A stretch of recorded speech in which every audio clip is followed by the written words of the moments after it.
Okay, welcome back again. So हम पढ़ रहे हैं टॉपिक का नाम क्या नाम टॉपिक का क्या नाम? Electric charge and field. ठीक है, yes. So electric charge and field में क्या देख रहे हैं? हाँ, इलेक्ट्रिक फील्ड की बातें चल रही थी 2 दिन से, तो न्यूमेरिकल लगा रहे थे हम। ठीक है, so coming back to directly on yesterday's lecture, कुछ पेजेस ऐड कर लेते हैं पहले।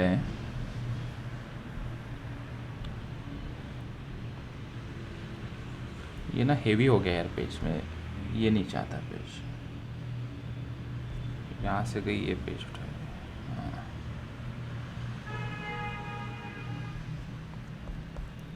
वो लोड होने में ही बहुत टाइम ले रहा है। फाइन, चलो। सो इन यस्टरडेज लेक्चर शायद से यहाँ से शुरुआत की हमने। Electric field due to uniformly charged ring at its axial point. Axial point पे हमने बात की, इलेक्ट्रिक फील्ड कितनी होती है, फॉर्मूला निकाला और हम आगे बढ़े। ठीक है, कुछ ग्राफ वगैरह प्लॉट किया, डिफरेंट शेप्स कंबाइन करके हमने देखा इलेक्ट्रिक फील्ड कैसे निकालनी है। सर्कुलर आर्क के लिए भी हमें एक फॉर्मूला मिला, 2kqr² phi into sine phi by 2। हाँ, फिर मैक्सिमम, हाँ एक्चुअली ये यहाँ से कल का लेक्चर स्टार्ट हुआ था। Maximum magnitude of electric field हमने फाइंड आउट की। ये फॉर्मूला के अंदर बस हमने वैल्यू पुट कर दी। कौन सी वैल्यू पुट कर दी?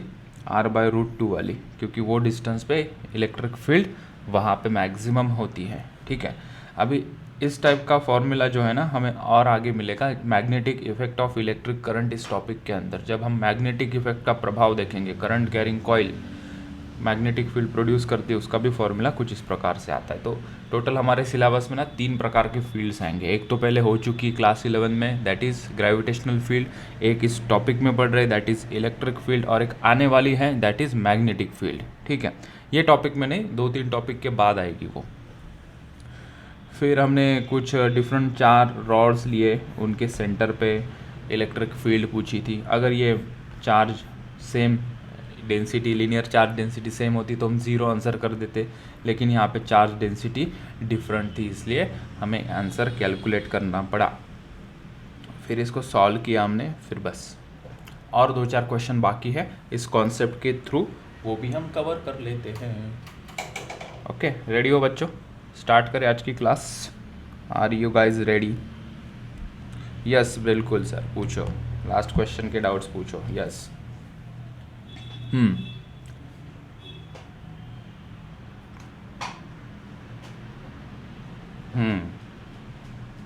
कौन से रॉड के लिए? एडी रॉड के लिए। You are asking about AD rod और विच रॉड?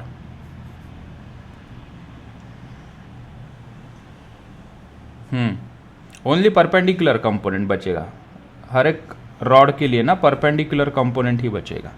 जो अलोंग द रॉड वाला कंपोनेंट होगा ना, अलोंग द एक्स वाला, ठीक है, वो कंपोनेंट कट हो जाएगा। What component left out for this rod is only the perpendicular component.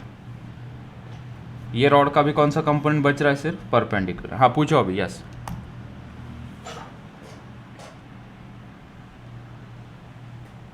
X Y छोड़ दो तुम, परपेंडिकुलर और पैरेलल समझो। डेरिवेशन के अंदर एक्स वाई लिया था, एक्स था अलोंग दिस रॉड और वाई था क्या? Perpendicular to the rod. तो ऐसे ट्रीट करो, परपेंडिकुलर एंड पैरेलल कंपोनेंट। हाँ अभी बोलो। हाँ अभी हो गया क्लियर? यस। तो हाँ, परपेंडिकुलर कंपोनेंट में वहाँ पे जब लिखा है ना, वो साइन के टर्म में फॉर्मूला लिखा है कि सर परपेंडिकुलर कंपोनेंट लोगे तो साइन के कंपोनेंट लेने पड़ेंगे ना, लेकिन आपने यहाँ पे कॉस के टर्म में लिखा है। उस फॉर्मूला को मैनिपुलेट करके मैंने कॉस के टर्म में लिखा है, क्योंकि इसमें बीच में क्या लिखा है, मैंने प्लस साइन दिया है। ठीक है, मैंने कहा है कि एंटी क्लॉकवाइज सेंस में मेजर करेंगे तो बीच में प्लस साइन देना। This is the formula for a perpendicular component. ठीक है, सो बात की एक बात बोल दूं फिर से, रॉड कोई भी होगा उसका परपेंडिकुलर कंपोनेंट उसके सिमेट्रिक पे होगा, ओनली परपेंडिकुलर कंपोनेंट। और फॉर्मूला कौन सा यूज करोगे? ये cos theta plus cos theta 2 वाला। कंडीशन अप्लाई, अपोजिट सेंस में एंगल मेजर करना है। हो गया क्लियर? यस, और किसी को कुछ नहीं? गुड। सो चला लिहा एक क्वेश्चन करते हैं, ठीक है। वेरियस टाइप के क्वेश्चन है, उसे हम देखते हैं अभी, ठीक है। आ जाओ यहाँ पे, चल।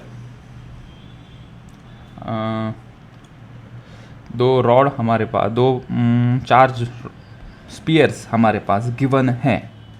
दो चार्ज स्पीयर यहाँ पे हैं, ये देखो, ये एक और ये दूसरा एक, ठीक है। आइडेंटिकल है दोनों, बोथ आर आइडेंटिकल, हाँ ठीक।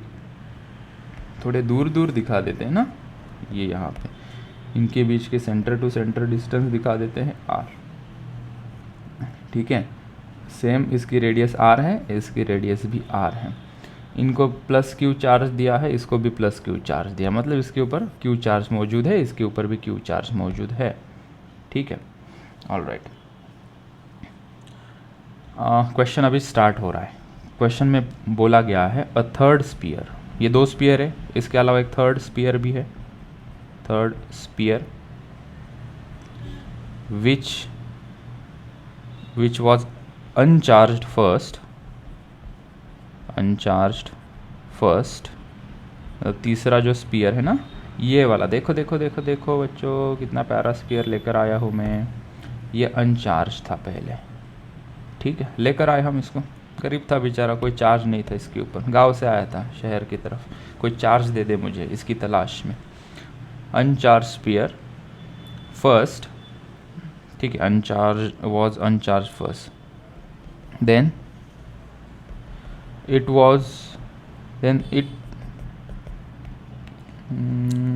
लैंग्वेज कैसे बनाऊं,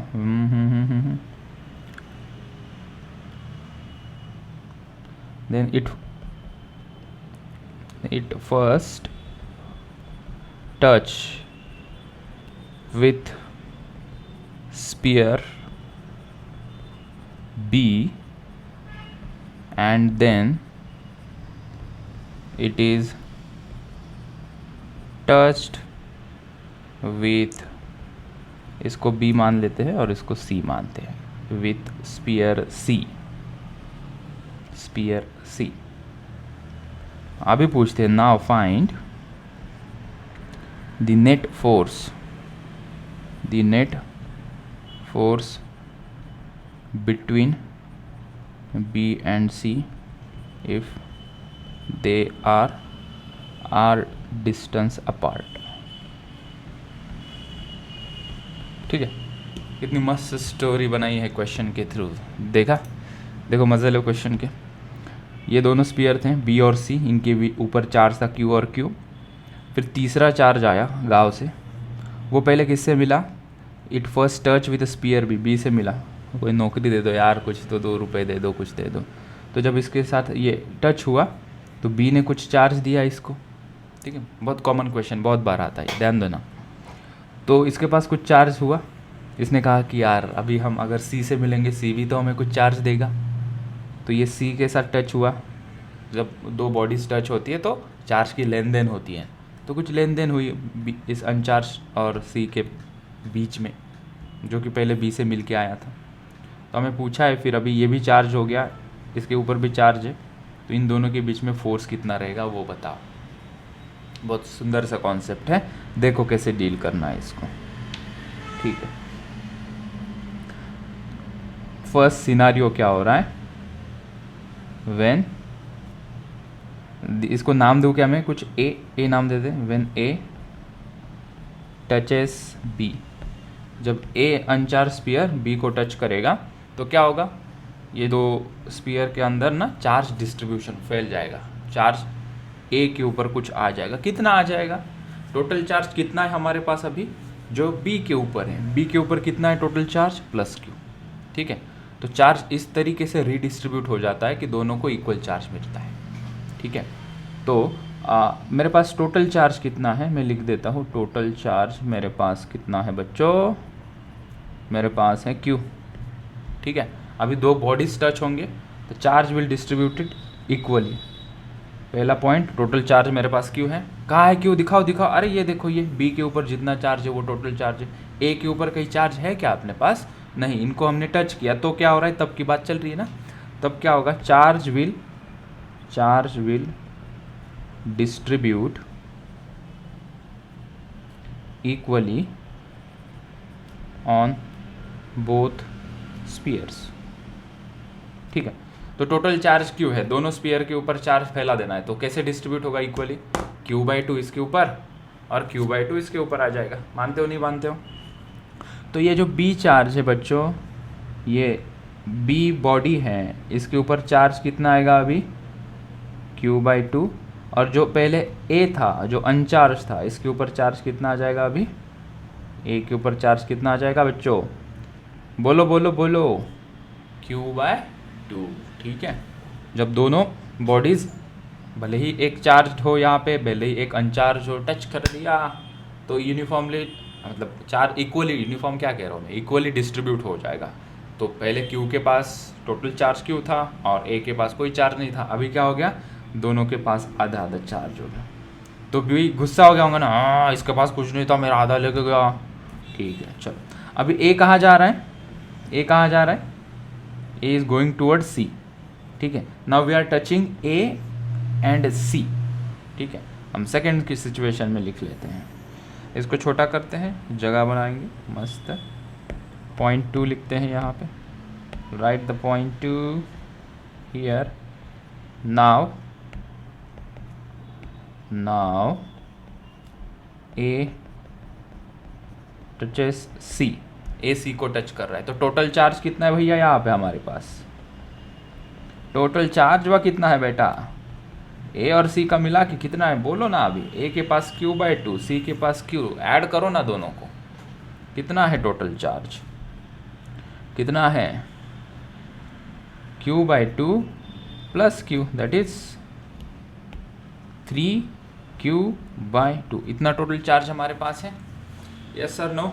अच्छा, अभी ये total charge will distribute equally on both the sphere, तो ये सेंटेंस में कॉपी कर लेता हूँ, क्या दिक्कत है, कर लिया कॉपी, मार दिया पेस्ट यहाँ पे। ठीक है, तो अभी कैसे दिख रहे हैं दोनों स्पीयर, ठीक है, ये है स्पीयर A, ये है स्पीयर C। ठीक है, ओरिजिनली कैसे दिख रहे थे, A के पास Q/2 चार्ज था और C के पास Q चार्ज था, right. So this was A and this was C। अगर थोड़ा रिकॉल करने में दिक्कत हो रही है, सुबह का टाइम है ना, नींद में होंगे कुछ बच्चा, तो क्या चल रहा है इतना डिफिकल्ट, सुबह सुबह सो जाओ उससे अच्छा, right. So charge will distribute equally on both the sphere. अच्छा, तो 3Q/2 इन दोनों के ऊपर इक्वली डिस्ट्रीब्यूट करना है, तो क्या करेंगे, 3Q/2 करेंगे, दोनों को डाल देंगे। सो इसको कितना मिलेगा, 3Q/2 कितना होगा, विच इज़ 3Q/4। सो ये जो A चार्ज है, जिसके पास पहले कितना चार्ज था, Q/2, और उसके पहले कितना चार्ज था, कुछ नहीं, तो अभी इसके पास कितना चार्ज आ रहा है, कितना आ रहा है बच्चों बोलो, 3Q/4, और C के ऊपर कितना चार्ज आ रहा है, 3Q/4। ठीक है, अभी क्या करना है, हवन करेंगे। Now find the net force between B and C, between A and C करना था एक्चुअली मुझे, B एंड C कर देते क्या, चलो हाँ कोई दिक्कत नहीं है, B एंड C, फिर आगे का सेंटेंस लिखने की ज़रूरत ही नहीं है, इतना ही काफ़ी है, उनके बीच का डिस्टेंस ऑलरेडी R गिवन है। तो where is B, here is B, where is C, here is C। Now इसके ऊपर अभी चार्ज कितना है, 3Q/4, B के ऊपर कितना चार्ज है, Q। अभी इनके बीच में फोर्स कितना रहेगा वो फाइंड आउट करते हैं। A का आ गया, A अपना चार्ज लेके चला गया अपने गांव को वापस। ठीक है, पहले अनचार्ज आया था, सिचुएशन को फिर से बता रहा हूँ, अभी कॉन्सेंट्रेट करके फिर से एक बार देखो, फिर फाइनल इसका सॉल्यूशन हम फाइनल स्टेप में कर देंगे। B और C, Q और Q चार्ज दिया था, अनचार्ज स्पीयर A लाया था हमने, उसको पहले B के साथ टच किया, तो जब हम टच करेंगे तो चार्ज इक्वली डिस्ट्रीब्यूट हो जाएगा। तो टोटल चार्ज कितना था जब इन दोनों को टच कर रहे थे, जितना B के ऊपर था Q, तो Q/2 चार्ज दोनों को मिल गया। तो इसने लूज़ किया Q/2 चार्ज, इसने गेन किया Q/2 चार्ज। ठीक है, अभी जो Q/2 चार्ज इसके ऊपर आया उसको लेकर हमने C को टच किया, तो टोटल चार्ज कितना है हमारे पास, Q/2 इसके पास और Q इसके पास है, तो टोटल चार्ज कितना रहा हमारे पास, 3Q/2। ठीक है, अभी 3Q/2 इक्वली डिस्ट्रीब्यूट होगा, तो 3Q/2 का हाफ कितना होगा, 3Q/4, जो ए को मिलेगा और आधा सी को मिलेगा। So 3q/4 on A, 3q/4 on C. Yes. अभी किसके बीच में फोर्स निकालना हमें, बी और सी के बीच में, ठीक है। तो फाइंड आउट करते हैं, कोई दिक्कत वाली बात नहीं। तो यहाँ पे हमने लिया बी के ऊपर कितना चार्ज है, बी के ऊपर चार्ज बोलो बेटा, ये जो बी है अभी चार्ज कितना है इसके पास, जब ए टच करके गया आधा चुरा के लेके गया ना, चुरा के दिल मेरा, यस। और सी के ऊपर कितना चार्ज है अभी, how much charge C is carrying now, 3q/4, 3q/4, ठीक है। सी के ऊपर चार्ज, इनके बीच में डिस्टेंस कितना है, r, इनके बीच में डिस्टेंस कितना है, r। तो इनके बीच में फोर्स कितना होगा वो फाइंड आउट करना है। फोर्स कितना होगा, kq/2 into 3q/4 divided by r। अरे kq1 q2/r स्क्वायर, वो वाला फॉर्मूला कूलम साहब ने बताया था ना, ये r स्क्वायर, ठीक है। चलो फिर क्या है, आंसर आ गया है हमारा। और एक स्टेप आगे कर देते हैं, मल्टीप्लाई कर देते हैं, डिवाइड कर देते हैं, जो हो रहा है वो कर देते हैं। सो f इज इक्वल्स टू क्या आएगा, 3kq² divided by 8r square. This is the force between b and c। ए ने आके गड़बड़ कर दी, बी और सी के बीच में फोर्स इतना हो गया। चलो लिखो, समझो, नहीं समझाए तो पूछो, शांत मत बैठो, शोर मचाओ, यस नो, शोर मचाओ बच्चों, यस नो, समझ। चलो तो क्वेश्चन बोलता है कि 2 पॉइंट चार्जेस, दिख रहा है ना ये 2 पॉइंट चार्जेस, हाँ, 2 point charges plus 8q and minus 2q are located along x is equals to 0, हाँ वो ऑन है, अभी दूसरे ऐप से हो रही वो, x is equals to 1 respectively. अच्छा, तो ये दोनों के लोकेशन फाइंड आउट करते हैं। 2 चार्जेस बड़ा सिंपल सा है, 2 चार्जेस हमने रखे हैं यहाँ पे, एक x इज इक्वल्स टू 0 पे, x इज इक्वल्स टू 0 यही होगा ना। यहाँ पे कौन सा चार्ज रखा है बेटा, कोई हेल्प करे मुझे, x इज इक्वल्स टू 0 पे कौन सा चार्ज रखा है, 8q प्लस 8q, यहाँ पे हमने एक चार्ज रखा है, ठीक है। और दूसरा चार्ज जो है x इज इक्वल्स टू 1 पे, x इज इक्वल्स टू 1 कहीं यहाँ होगा, x इज इक्वल्स टू 1, यहाँ पे हमने कोई दूसरा चार्ज रखा है जो कितना है, क्वेश्चन में दिया है -2q, ठीक है। अच्छा, और हमें पूछा है बिकॉज ऑफ दिस 2 चार्जेस कहाँ पे, अलॉन्ग, कहाँ पे, where the electric field due to this 2 charges is 0, कौन सा लोकेशन होगा जहाँ पे इलेक्ट्रिक फील्ड 0 होगी, वो हमें फाइंड आउट करना है, ठीक है। हमने देखा कि अलॉन्ग द लाइन हम देखते हैं, ठीक है, अलॉन्ग द लाइन हम देखते हैं, ठीक है। ऑप्शन दिए है 2l l/4, इनके बीच में डिस्टेंस गिवन है, मतलब इनके बीच में डिस्टेंस है l, इस डिस्टेंस को l माना है कि मान लो इनके बीच का डिस्टेंस l है, और ऑप्शन इस प्रकार दिए है, मतलब अलॉन्ग द लाइन ही पूछ रहे हैं, along the line joining these 2 charges, मतलब इस पट्टी के ऊपर कहाँ पे एक पॉइंट हमें निकाल के बताओ जहाँ पे इलेक्ट्रिक फील्ड 0 होगी। तो पहले तो सोचते हैं, 3 रीजन हमारे पास है, एक तो ये वाला रीजन हियर, ये इनके बीच में, एक ये वाला रीजन होगा और एक ये वाला रीजन होगा। तो प्राइमरी थोड़ा सा लॉजिक लगा के बता सकते हो क्या, कौन से रीजन में इलेक्ट्रिक फील्ड की संभावना है because of this 2 charges, answer 0 आए। यहाँ पे हो सकती है कि इलेक्ट्रिक फील्ड 0, इन बिटवीन कहीं एक पॉइंट मिल सकता है क्या इनके बीच में जहाँ पे इलेक्ट्रिक फील्ड 0 हो, क्या यहाँ पे हो सकता है, क्या पीछे हो सकता है। 3 ऑप्शन है, A, B, C। ऑप्शन 1 से स्टार्ट करें क्या, ऑप्शन A को देखें क्या, ओके। कैसे इमेजिन क्या करना है, कर क्या रहे हैं हम एक लोकेशन फाइंड आउट कर रहे हैं।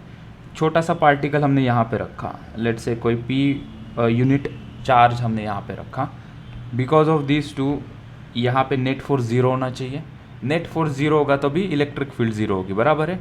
इलेक्ट्रिक फील्ड और फोर्स एक ही मामला है ना, फील्ड होगी तो फोर्स होगा, ठीक है। चलो, और अगर इसको हमने यहाँ पे रख दिया या इसको हमने यहाँ पे रख दिया। तो पहले यहाँ से स्टार्ट करते, यहाँ पे रख दिया तो क्या हमें मिलेगी क्या नेट इलेक्ट्रिक फील्ड 0। हमने देखा कि ये 8Q बड़ा चार्ज है compare to -2Q। Magnitude wise ये 8 है, मैग्नीट्यूड वाइज ये क्या है 2 टाइम्स है, ठीक है ओके। तो अगर P पार्टिकल इस रीजन में रख दिया जाए तो क्या होगा, यहाँ से 8Q से इसका डिस्टेंस क्या होगा, कम होगा। 8Q इस चार्ज से इस P का डिस्टेंस कम हो जाएगा और ये काफ़ी पावरफुल है, काफ़ी पावरफुल है। तो टेस्ट चार्ज को क्या करेगा, वो रिपेल करेगा, चल भाग यहाँ से। तो -2Q चार्ज उसको अट्रैक्ट करेगा, लेकिन इसका मैग्नीट्यूड कम है ना, ये -2Q है और इसका डिस्टेंस भी यहाँ से ज़्यादा है। तो there is a no chance कि अगर हम कोई चार्ज पार्टिकल यहाँ पे रखें तो इसके ऊपर नेट फोर्स 0 रहे या नेट इलेक्ट्रिक फील्ड 0 रहे। समझ में आई ये बात, ये रीजन में क्यों इलेक्ट्रिक फील्ड 0 नहीं हो सकती, क्योंकि यहाँ पे ये जो P पार्टिकल है उसका डिस्टेंस 8Q से वो कम है और 8Q का मैग्नीट्यूड भी ज़्यादा है ना, 8Q 8 × 1.6 × 10⁻⁻⁹ -2Q का मैग्नीट्यूड कम है और डिस्टेंस भी यहाँ से ज़्यादा है। तो ये रीजन में नेट इलेक्ट्रिक फील्ड 0 नहीं हो सकती। यहाँ पे भी वही दिक्कत आएगी, 8Q काफ़ी पावरफुल है, अगर इसके बीच में रखोगे तो 8Q क्या करे, चल भाग, पुश करेगा इसको और, ठीक है। और ये -2Q भी क्या करेगा, उसको पुश करेगा, ठीक है। माइनस है वो क्या करेगा, अब अपनी तरफ खींचेगा और +Q भी क्या है, अपनी तरफ से पुश करेगा। तो ये रीजन में भी क्या हो रहा है, magnitude of this 8Q is larger, so -2Q और 8Q के बीच में अगर रखेंगे P पार्टिकल को तो यहाँ पे भी कोई संभावना नहीं दिख रही कि यहाँ पे इलेक्ट्रिक फील्ड 0 हो। तो बचा ऑप्शन कौन सा, ऑप्शन सी। तो ऑप्शन सी में हम कहीं एक डिस्टेंस मान लेते हैं कि लेट अस से कि इस चार्ज से इसका डिस्टेंस है x और इस x डिस्टेंस पे E नेट यहाँ पे है 0, नेट इलेक्ट्रिक फील्ड यहाँ पे कितनी है, 0 है, because of this 8Q and because of this -2Q electric field क्या है, 0 है।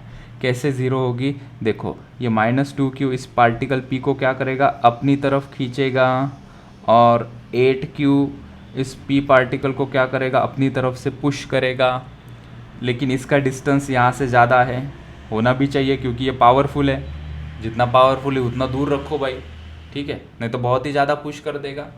तो ये दूरी पे है तो कम पुश करेगा और ये थोड़ा नज़दीक है तो, और मैग्नीट्यूड भी इसका कम है तो ये अपनी तरफ खींचेगा, तो ये पोजीशन पे वो बैलेंस्ड रहेगा। या हम कह सकते हैं that P is nothing but equilibrium position. Equilibrium position पे यहाँ पे अभी नेट इलेक्ट्रिक फील्ड 0 लगेगी। मान लेते हैं कि वो डिस्टेंस है कितना, ये -2Q से x, ठीक है।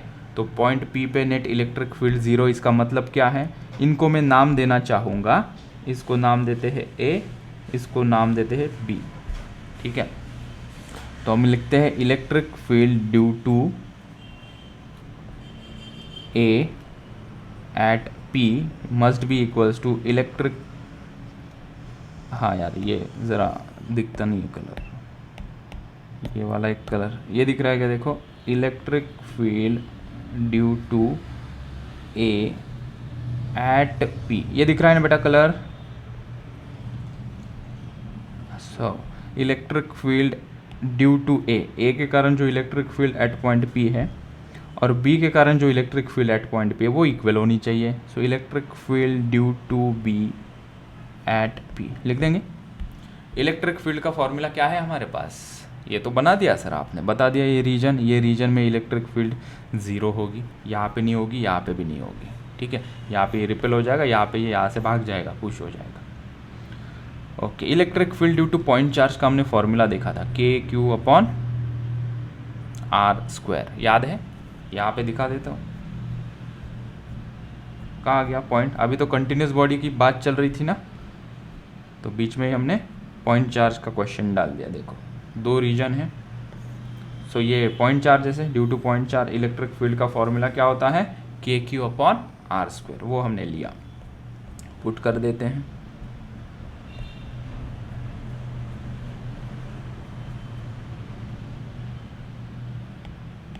तो electric field due to A because of A electric field at point P, क्या होगी वो, के इंटू इसके ऊपर चार्ज कितना है 8Q डिवाइडेड बाय डिस्टेंस कितना है P और A का, कोई मुझे डिस्टेंस बताए, दिख नहीं रहा यार मुझे, यहाँ से यहाँ डिस्टेंस बताओ टोटल कितना है, how much is distance,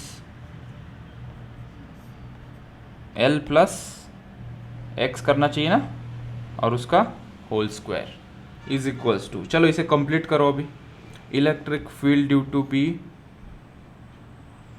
electric field due to B at P, इसे कंप्लीट करो, ये डिस्टेंस कितना है, ये डिस्टेंस कितना है, अरे कितना है ये डिस्टेंस B और P के बीच में x, तो फॉर्मूला में क्या लिखना चाहिए यहाँ पे, k into -2Q divided by, हम मैग्नीट्यूड की बात कर रहे हैं तो माइनस नहीं लिखा तो भी चलेगा, डिवाइडेड बाय एक्स स्क्वायर, ठीक है, हमें डिस्टेंस चाहिए ना, डिस्टेंस कभी निगेटिव होगा क्या, नहीं, तो इसका सिर्फ मैं मैग्नीट्यूड ले लेता हूँ, यहाँ से इस निगेटिव को हटा देता हूँ, ठीक है, यहाँ से सब मॉड लगा देता हूँ मैं, ठीक है, चलो डिस्टेंस पता है बेटा, लेकिन ऑप्शन में हमें इन टर्म्स ऑफ एल निकालना है, इसलिए हम वो डिस्टेंस 1 मीटर नहीं पुट कर रहे हैं, ठीक, चलो सॉल्व करके बताओ यार इसमें से कौन सा सही आंसर आ रहा है, एक्स के लिए सॉल्व करो, के और के चला जाएगा ना, क्यू और क्यू चला जाएगा 2, और यहाँ पे ये आ जाएगा 4, तो ये क्या बचेगा 4/L प्लस एक्स का square is equals to 1/x square, तो ये 4x square is equals to L square plus x square plus 2LX, करो सॉल्व करो और मुझे बताओ क्या आंसर आ रहा है।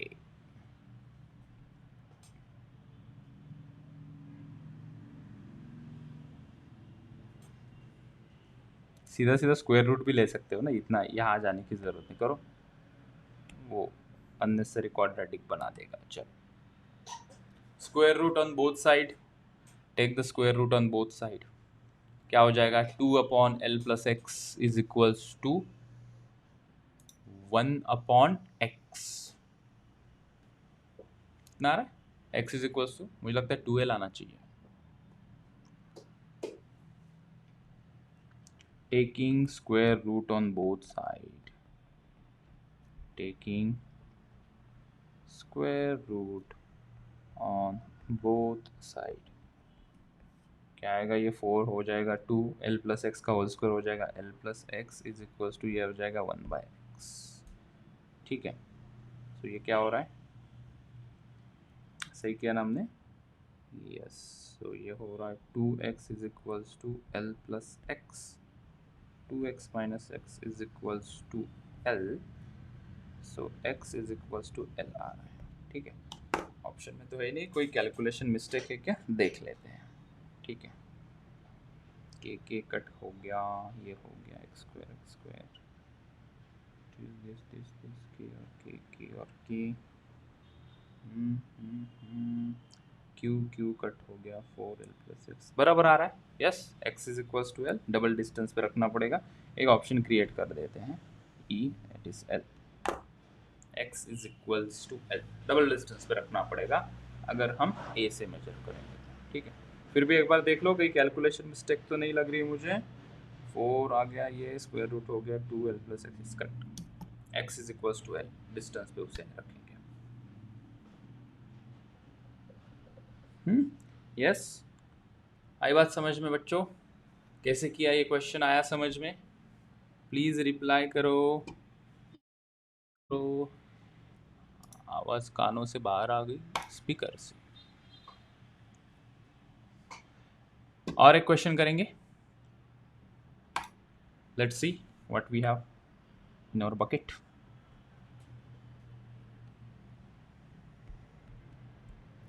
Next question, a charge capital Q is placed at each of the opposite corner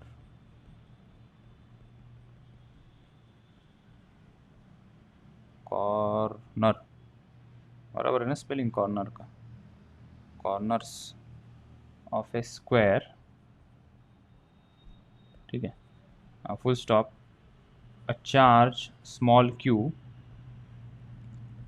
is placed at each of other corners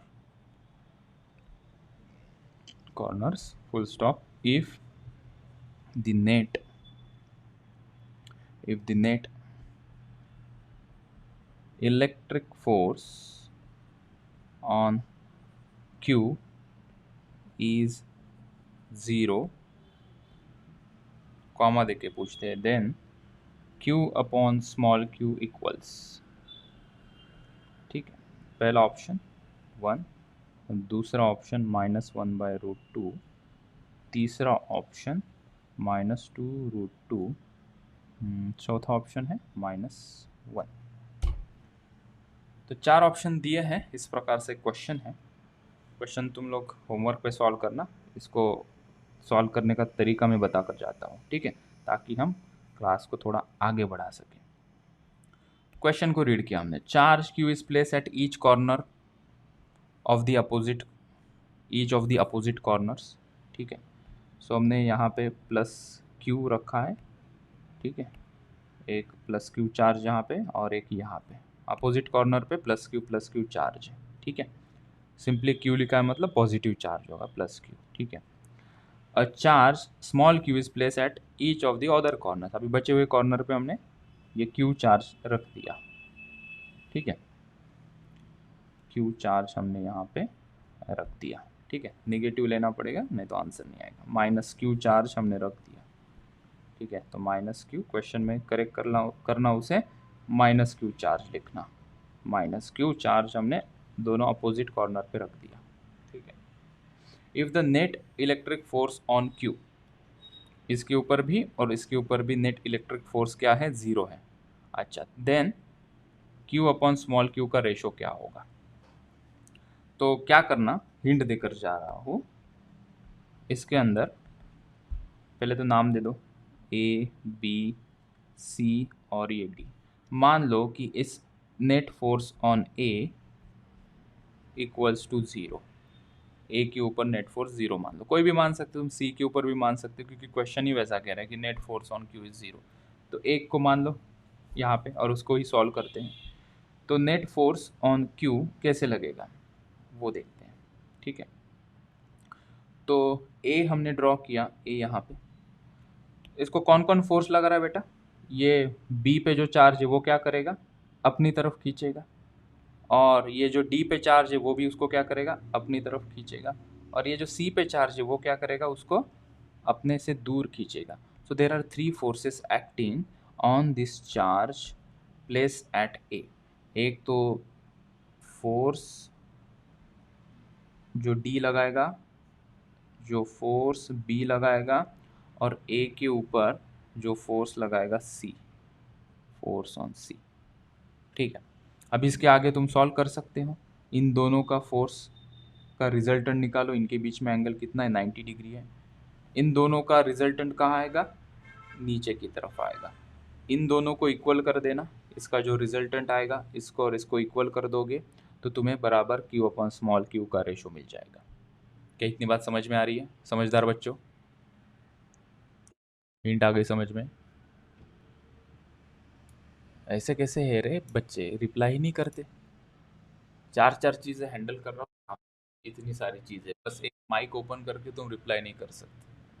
बड़ा बेहूदे students हो यार तुम, छे, बिल्कुल भी रिप्लाई नहीं करते। ऐसे मत बनो, इतने अच्छे स्टूडेंट्स हैं हमारे, ऐसे बिहेव करते हैं। चलो आगे बढ़ाते हैं, फिर क्लास को आगे लेकर जाते हैं। ये होमवर्क में सॉल्व करना। हम अभी बढ़ते हैं आगे।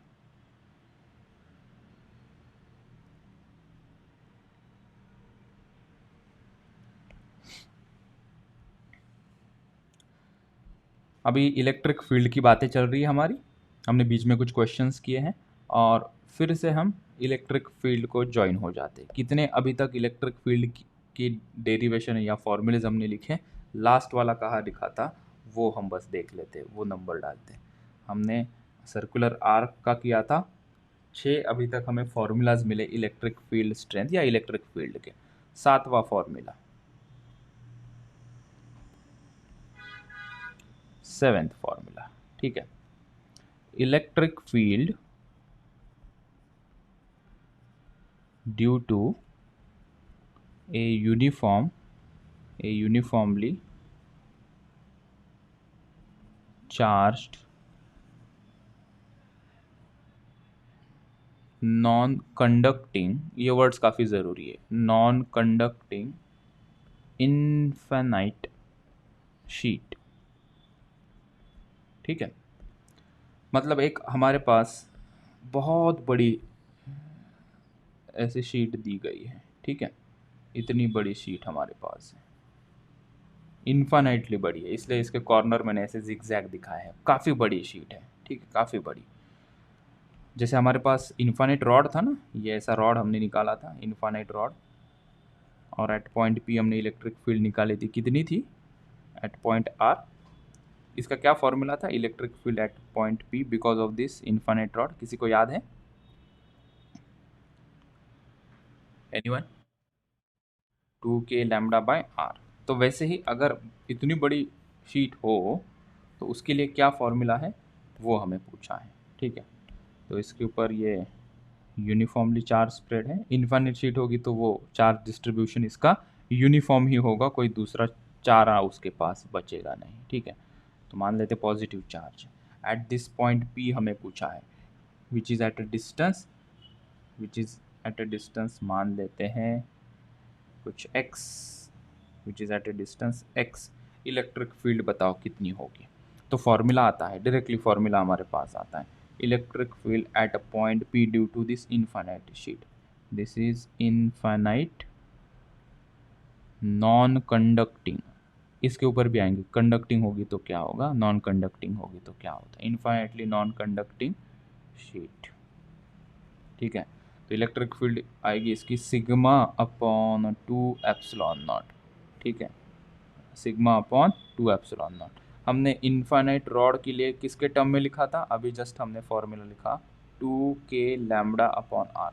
लैम्डा के टर्म में हमने फॉर्मूला लिखा, और यहाँ पे जब हम लिखेंगे तो सिग्मा के टर्म में लिखेंगे, क्योंकि ये 2 डायमेंशनल बॉडी है शीट, मतलब इसको कोई थिकनेस नहीं होगी, थिकनेस हो जाती तो ये 3 डायमेंशनल ज्योमेट्री होती। So this is complete a plane sheet which is a 2 dimensional geometry, तो उसको हमने सिग्मा से डिफाइन किया। सिग्मा के टर्म में कोई नहीं लिखना चाहता तो तुम न मत लिखो, इसको लिखेंगे sigma is equals to Q upon A. ठीक है, कोई गिवन पर्टिकुलर एरिया पता होना चाहिए इसके अंदर, क्योंकि ये इन्फाइनाइट शीट है, तो एक छोटे से एरिया के अंदर कितना चार्ज है वो बता देंगे तो सिग्मा वहाँ से निकल के आ जाएगा। ठीक है, सो चार्ज डेंसिटी इन्फाइनाइट के लिए या गिवन पर्टिकुलर एरिया के लिए तो सेम होगी। ठीक है, तो इसीलिए इस प्रकार के जब क्वेश्चंस आते हैं ना, तो हम in terms of sigma, in terms of lambda लिखना पसंद करते हैं।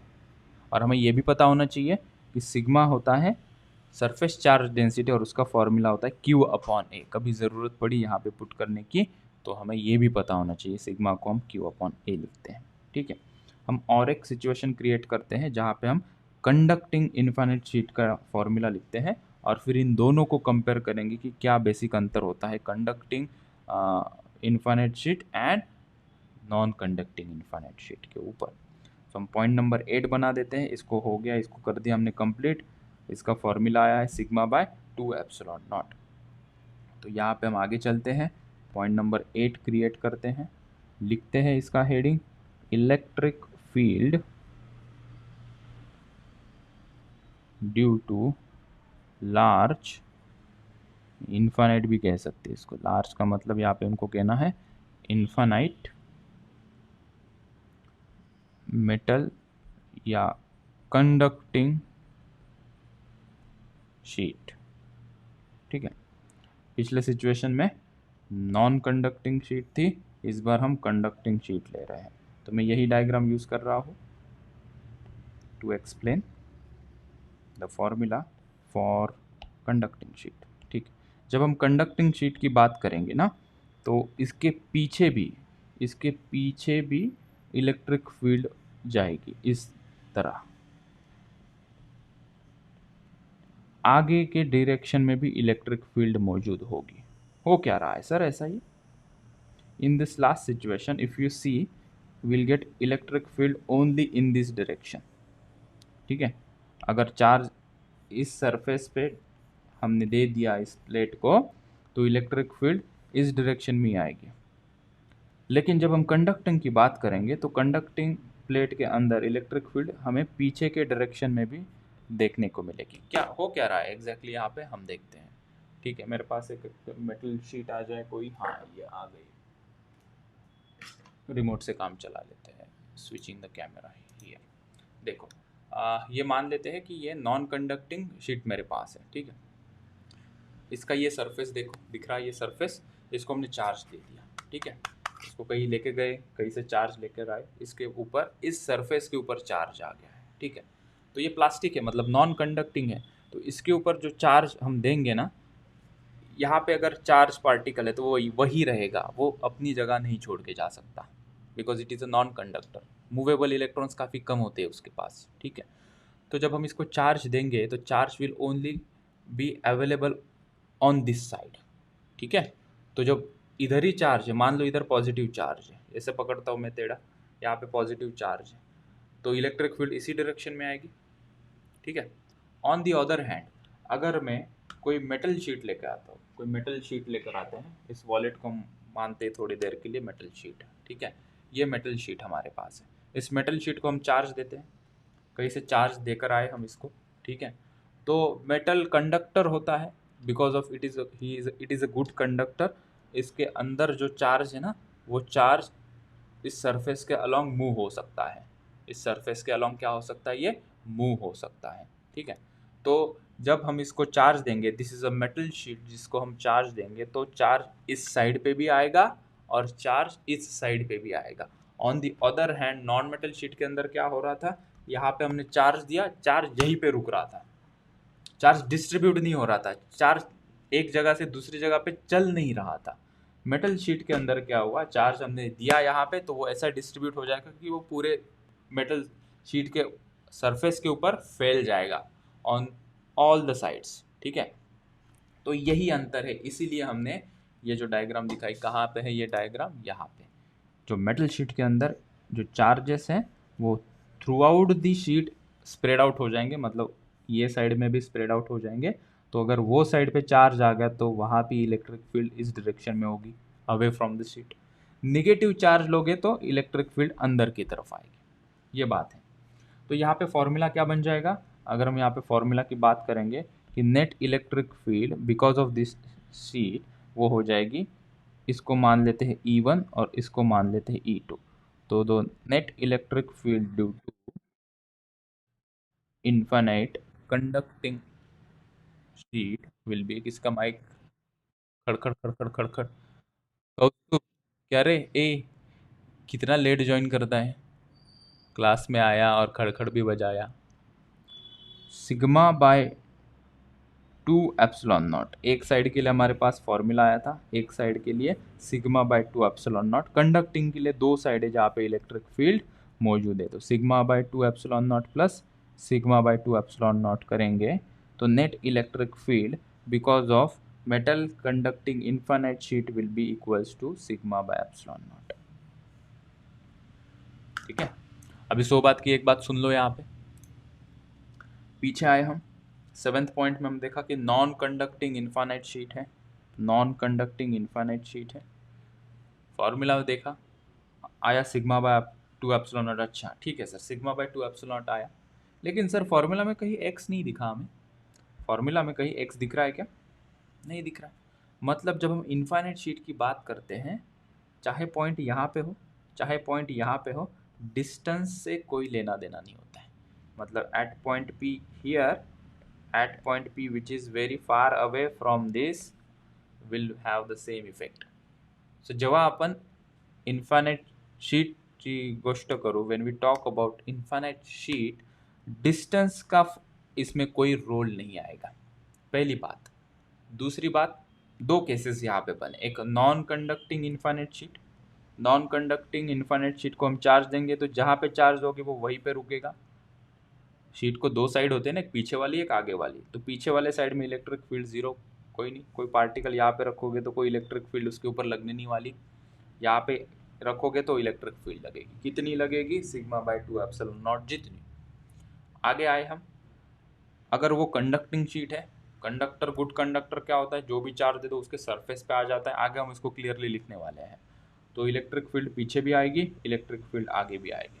तो इस शीट के कारण नेट इलेक्ट्रिक फील्ड जो शीट क्रिएट कर रही है वो कितनी है, दोनों साइड में E1 plus E2, sigma by 2 epsilon naught plus sigma by 2 epsilon not. तो आंसर में लिखेंगे सिग्मा बाय एप्सिलॉन। सो बात की एक बात, मेटल कंडक्टिंग शीट के लिए sigma by epsilon not formula use करेंगे, नॉन मेटल इन्फाइनाइट शीट के लिए सिग्मा बाय 2 एप्सिलॉन नॉट हम फॉर्मूला यूज करेंगे। अभी के लिए फॉर्मूला को पकड़ लो, न्यूमेरिकल के वक्त इसको और क्लैरिटी दे दूंगा। एक पॉइंट लिखते हैं, अभी मेटल नॉन मेटल की बात निकली है तो हम एक पॉइंट यहाँ पे लिखते हैं। ठीक है, पेजेस ऐड करते हैं। क्यों कौस्तुभ, ये कौन सा टाइम है बेटा? कभी भी धर्मशाला है क्या? जो टाइम पे क्लास है वो टाइम पे आने का, नहीं तो क्लास में आने का नहीं। स्ट्रिक्ट रूल्स, कभी भी आ रहे हो कभी भी जा रहे हो क्लास में, हाँ ये नहीं चलेगा।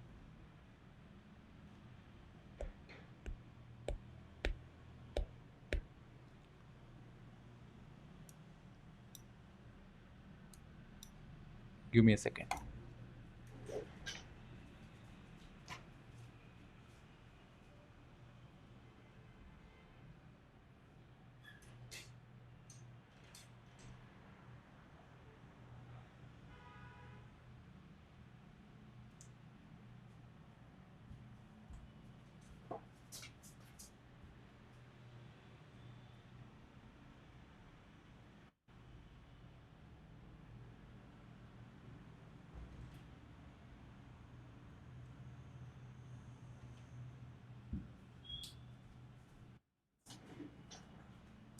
ओके, हाँ तो हम एक पॉइंट लिखने जा रहे थे।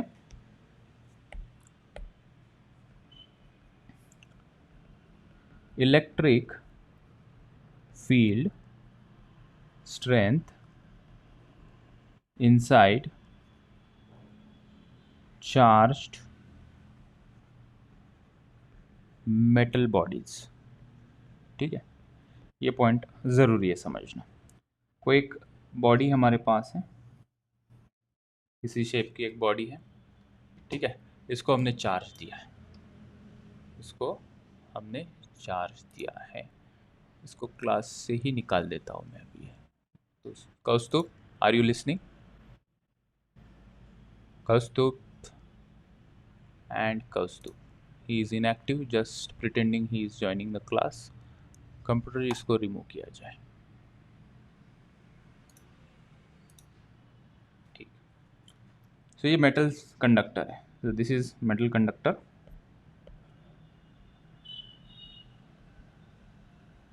Metal conductor, right. इसको हमने चार्ज दिया। तो मेटल कंडक्टर को जब हम चार्ज देंगे ना बेटा, मान लो हमने पॉजिटिव चार्ज इसको दिया, तो वो पूरा का पूरा चार्ज है उसके सरफेस पे आके फैल जाता है। ठीक है, तो जितना भी हम चार्ज देंगे वो सरफेस पे आता है। अब क्यों सरफेस पे आता है, अंदर क्यों नहीं जाता ये चार्ज? सरफेस पे आके क्यों ठहर जाता है ये चार्ज? क्योंकि देखो जितना भी हम चार्ज देंगे तो पॉजिटिव पॉजिटिव एक दूसरे को रिपेल करेंगे। अंदर पॉजिटिव पॉजिटिव रिपेल करके ये क्या करेंगे, इतना अपना सेफ डिस्टेंस बनाएंगे, सोशल डिस्टेंस मेंटेन करेंगे ताकि ये अपना सरफेस पे आ जाए। So due to mutual repulsion, metal के अंदर जो चार्जेस हम देंगे वो due to mutual repulsion surface पे आ जाएंगे। ठीक है, शेप कोई भी हो, मेटल को जितना भी हम चार्ज देंगे उसके सरफेस पे आ जाता है। इनसाइड चार्ज रुकता नहीं है, चाहे वो सॉलिड भी मटेरियल क्यों ना हो। ऑन द अदर हैंड, जब हम नॉन मेटल की बात करेंगे, जहाँ पे चार्ज देंगे वो वही रुक जाता है। मेटल में चार्ज दोगे वो दौड़ के सरफेस पे आ जाता है।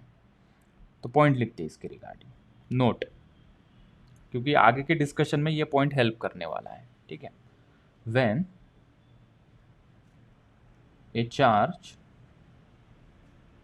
is supplied to a metal body,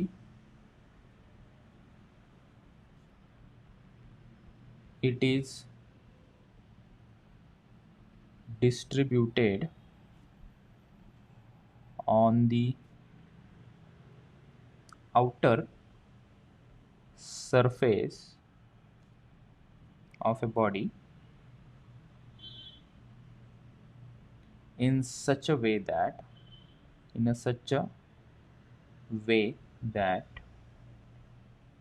at every interior point net electric field is zero।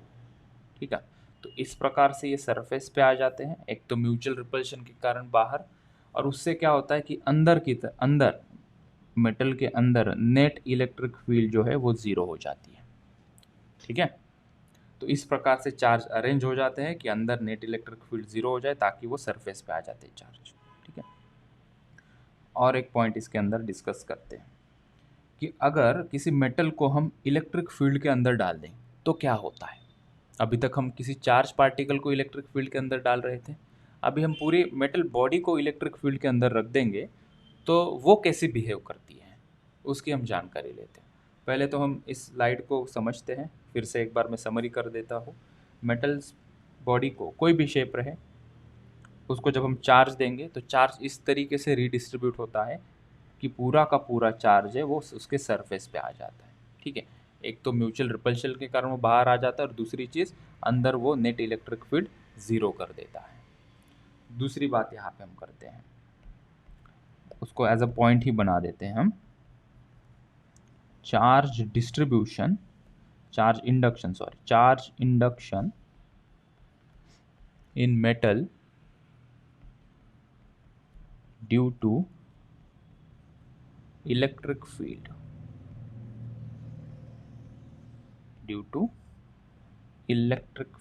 ठीक है, सो कंसिडर करते हैं कि यहाँ पे कोई इलेक्ट्रिक फील्ड है, ये कोई एक इलेक्ट्रिक फील्ड रीजन है,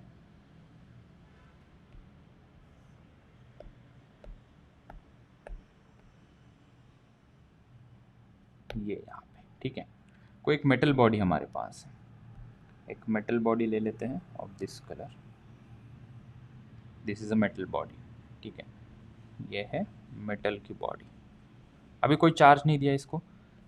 जब इस मेटल बॉडी को हम इलेक्ट्रिक फील्ड के पास लेकर आएंगे या अंदर रख देंगे तो होगा क्या, यहाँ पे इलेक्ट्रिक फील्ड के पास जब हम लेकर आएंगे तो जो निगेटिव चार्ज इलेक्ट्रॉन्स हैं इस मेटल बॉडी के अंदर वो इस डायरेक्शन में आ जाएंगे, यहाँ पे आ जाएंगे। ठीक है, and positively charged nuclei will come on the other side of the electric field. ठीक है, ताकि ये अंदर एक इनसाइड इलेक्ट्रिक फील्ड क्रिएट कर देगा। जब इसके अंदर ये चला जाएगा, मेटल बॉडी जब इसके अंदर चली जाएगी, ये जो इलेक्ट्रिक फील्ड है एक्सटर्नल उसकी मैग्नीट्यूड मान लेते हैं E। ठीक है, तो जो नेट इलेक्ट्रिक फील्ड बनेगी मेटल बॉडी के अंदर वो रहेगी ज़ीरो, मतलब जो इनसाइड में इलेक्ट्रिक फील्ड बनी है वो एक्सटर्नल इलेक्ट्रिक फील्ड के बराबर बनेगी। देखो 4-5 कॉन्सेप्ट इकट्ठा बोल दिया मैंने, एक एक करके सुनो। अभी जब हम मेटल बॉडी को इलेक्ट्रिक फील्ड के अंदर रख देते हैं तो ये चार्ज इस तरीके से डिस्ट्रीब्यूट हो रहे हैं। देखो इलेक्ट्रॉन एक जगह पे आ गए। अभी सवाल आता है कि ये जो इलेक्ट्रॉन है वो लेफ्ट हैंड साइड में यहाँ पे क्यों आया है, क्योंकि हमें पता है कि अगर हम negatively charge particle electric field में रखते हैं तो in the direction of opposite to the electric field उनके ऊपर फोर्स लगता है। तो उसी के कारण जो मेटल बॉडी के अंदर इलेक्ट्रॉन्स रहेंगे वो पूरे के पूरे in the opposite direction to electric field भागेंगे, इसलिए जो सभी के सभी फ्री इलेक्ट्रॉन्स है वो इस साइड पे आ गए। मेटल के पास बहुत सारे फ्री इलेक्ट्रॉन्स होते हैं तो ये लेफ्ट हैंड साइड में सभी के सभी in the opposite direction to electric field जाने की कोशिश कर रहे हैं सभी electrons. On the other hand हमें ये भी पता है पॉजिटिव चार्ज पार्टिकल के ऊपर electric field in the direction of electric field लगती है, तो ये सभी के सभी पॉजिटिव चार्ज के ऊपर जो है इलेक्ट्रिक फील्ड इस डायरेक्शन में लगेगी, तो ये चार्ज सेपरेट हो गए। ठीक है, ऑल राइट।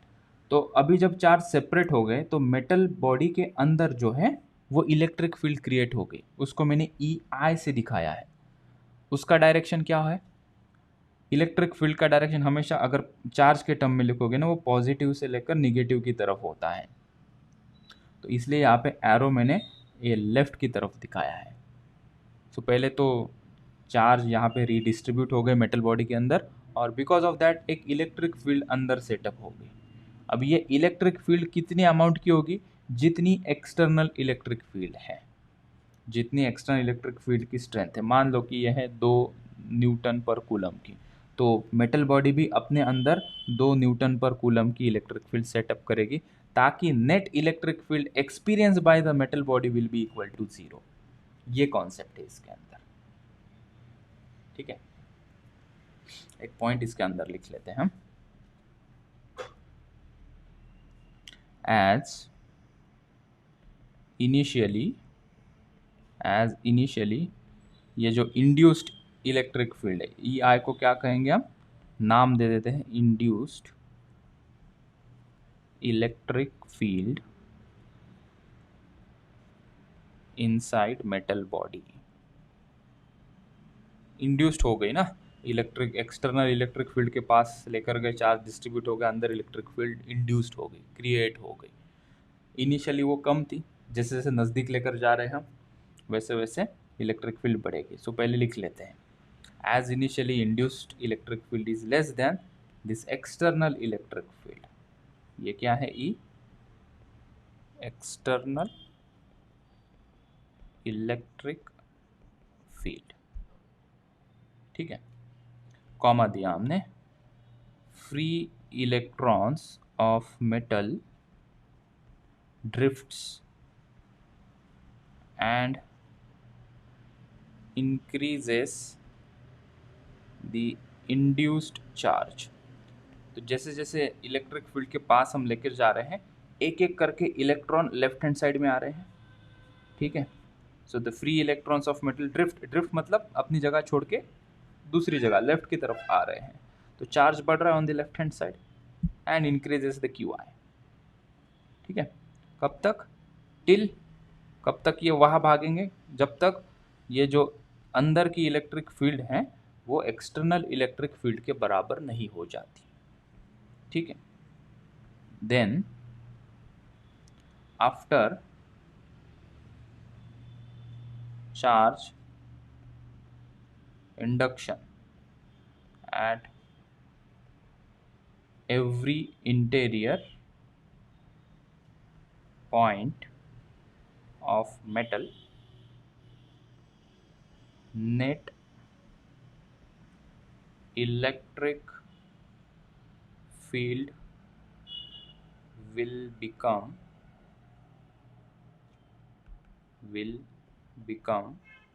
0, ठीक है। तो ये लास्ट पॉइंट क्या है, then after the charge induction. Charge induction का मतलब क्या है, because of this external electric field ये जो इलेक्ट्रॉन है वो सेपरेट हुए, ठीक है। तो उसको कहते हैं बाय इंडक्शन इफेक्ट। हमने देखा था इंडक्शन, अनचार्ज बॉडी को चार्ज बॉडी के सामने रखते तो उसके इलेक्ट्रॉन खींचे चले जाते हैं, ठीक है। तो वैसे ही मेटल बॉडी के इलेक्ट्रॉन्स खींचे चले आ रहे हैं because of this external field, इसको कहेंगे induction effect. So then after the charge induction at every interior point of a metal the net electric field will become 0, ठीक है। तो मेटल बॉडी ने क्या किया ऐसे कि इलेक्ट्रिक फील्ड 0 करने के लिए, जब उसको एक्सटर्नल इलेक्ट्रिक फील्ड के अंदर रखा गया तो उसके अंदर की टोटल इलेक्ट्रिक फील्ड 0 करने के लिए अंदर से ही इसने एक इलेक्ट्रिक फील्ड क्रिएट कर दी in the opposite direction of external electric field. ये कैसे क्रिएट की इसने इलेक्ट्रिक फील्ड, अपने चार्ज का डिस्ट्रीब्यूशन करके। फ्री इलेक्ट्रॉन्स यहाँ पे आ गए और बाकी का जो पॉजिटिव चार्ज है वो यहाँ पे आ गया, ताकि ये अंदर से कुछ एक इलेक्ट्रिक फील्ड क्रिएट कर पाए। और जो नेट इलेक्ट्रिक फील्ड का प्रभाव है पूरे बॉडी के ऊपर, एक्सटर्नल और इंटरनल का मिला के वो इक्वल है, that is net electric field become 0। ये इसका मीनिंग है। बहुत ही ज़रूरी पॉइंट है, बहुत क्रूशियल पॉइंट है। इसको हम 2-3 बार डिस्कस करेंगे आगे चलते चलते, क्योंकि जब हम कैपेसिटर या बाकी के और पोटेंशियल ये फिनोमिना देखेंगे तब हमें ये पॉइंट काफ़ी यूज़फुल रहेगा, ठीक है। तो आज के लेक्चर में इतना ही। कल हम और कुछ डिफरेंट शेप्स देखेंगे, जैसे कि